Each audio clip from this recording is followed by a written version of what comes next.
Hi all. In this class we can see the third algebraic structure, that is field. So we previously studied what is a group. After that we saw what is a ring. Now we can see what is a field. So a field is a set of elements which is closed under more than one binary operations. So in this field it should satisfy the closure property for more than one binary operation. The operation may be addition, multiplication, division, etc. So a field is a set of elements which satisfying closure property more than one binary operations. And similarly, addition and multiplication must satisfy commutative property, associative property, and distributive laws. So then we can see that a commutative ring is called a field. So if this operation is multiplication as well as the addition and multiplication must satisfy commutative, associative, and distributive laws. So in case of a ring, the addition should be commutative, multiplication is not necessarily commutative, but in case of field, the addition as well as multiplication should be commutative. So that's the difference. That's why we are calling commutative ring is called a field. That means commutative ring means in that both addition and multiplications are commutative. So remember, in this field, a set of elements which satisfying closure property for more than one binary operation like addition, multiplication, etc.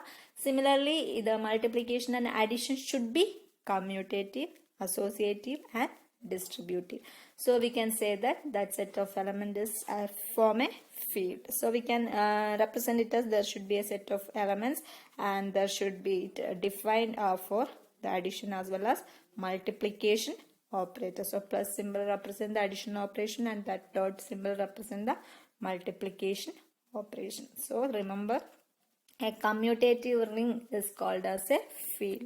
That means the multiplication, in addition to the addition, the multiplication is also commutative in case of a field.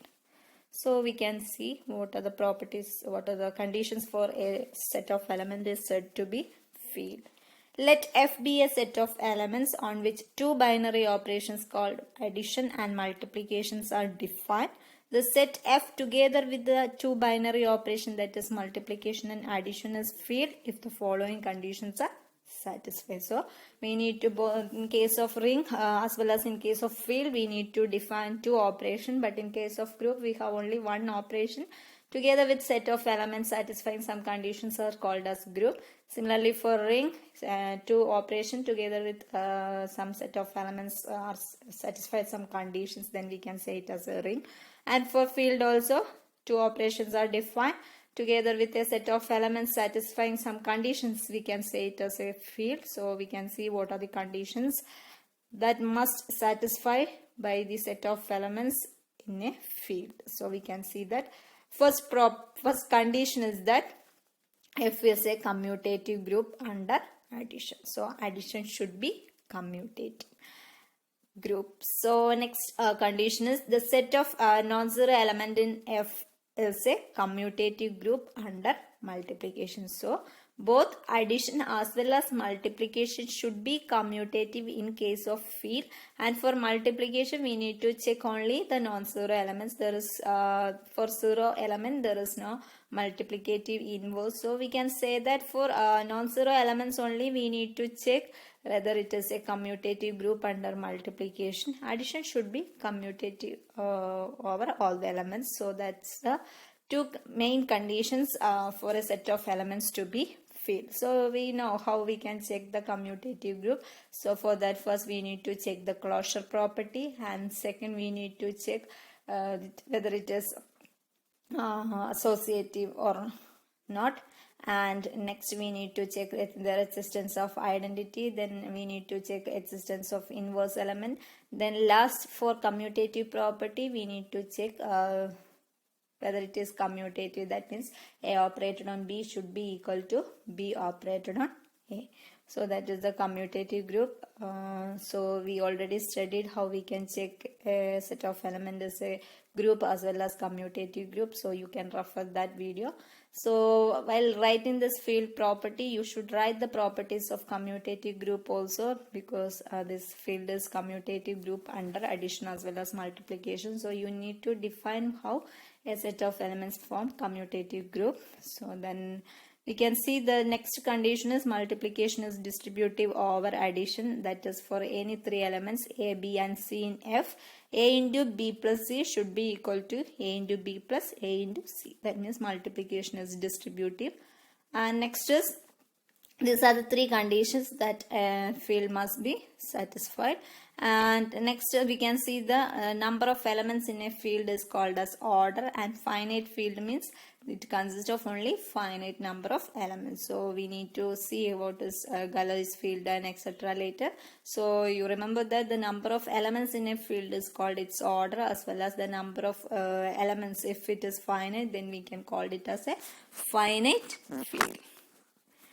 So next we can see the pictorial representation. So a field denoted by F consists of a set of elements and two operation that should be a commutative ring in which the second operation satisfy all five properties defined for the first operation, except that the identity of the first operation has no inverse. So we can see that what are the properties that a field must satisfy. So for addition, we can see that black dot represent the addition operation and that square bars represent the multiplication operation.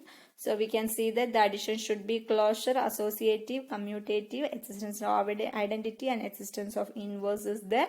And for closure and for multiplication is also, it should be closure, associative, commutative, existence of identity and existence of inverse is there. But the existence of inverse, the identity element of the first operation has no inverse with respect to the second operation. So that's the only difference.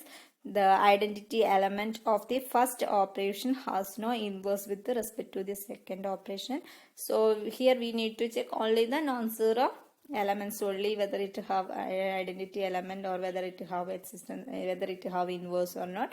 In case of zero element, there is no need to check this inverse. So that's why it's saying the identity element of the first operation has no inverse with respect to the second operation. So, and one more thing, we need to check that the distribution of multiplication over addition. The multiplication should be distributive over addition. So if these three conditions, that means the commutative property for addition as well as for multiplication is satisfied, then we need to check the distributive law.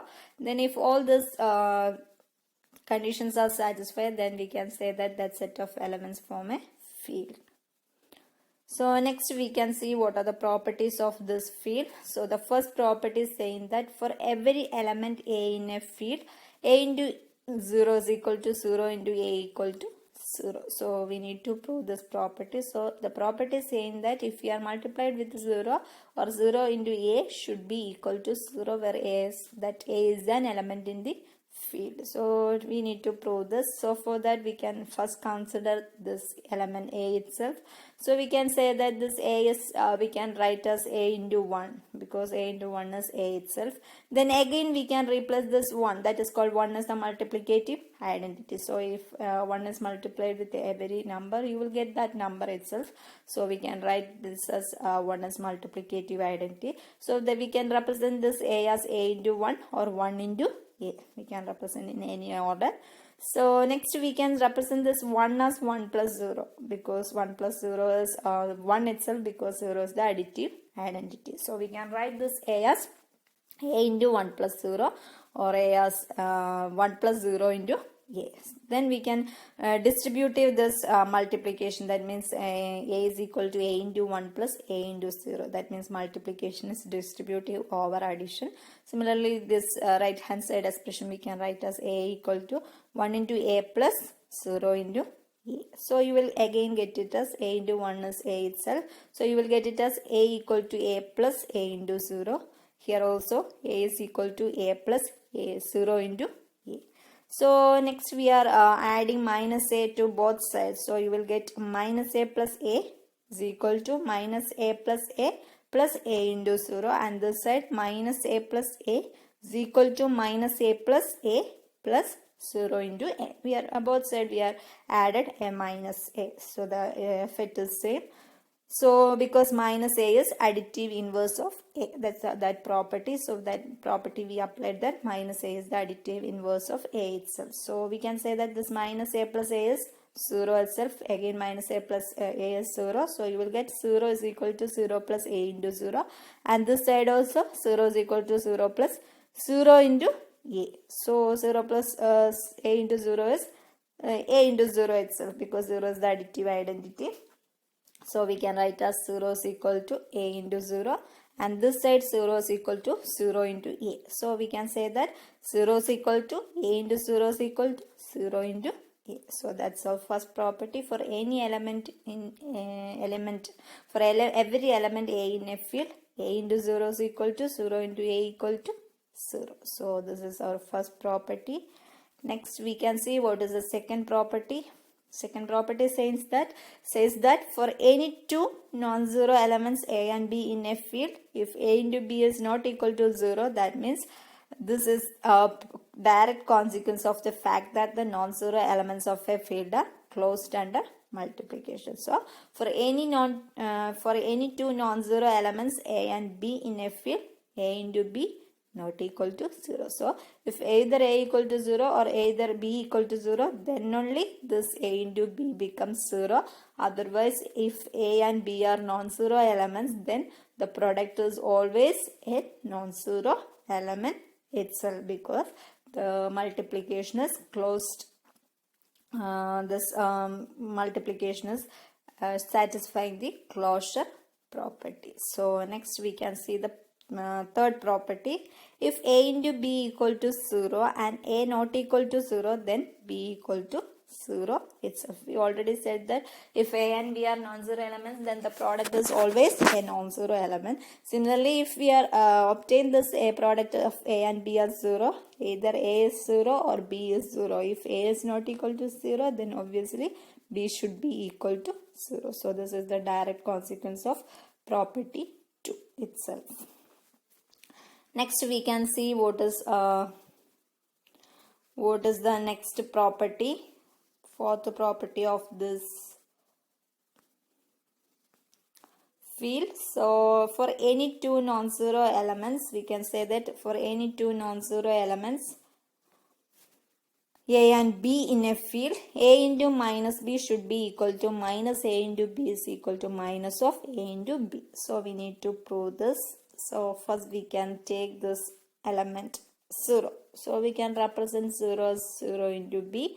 So similarly we can take a 0 element, then we can represent 0 as a into 0, because a into 0 is 0 itself. Next we are considering a element a and a minus a. 0 is replaced as a plus minus a.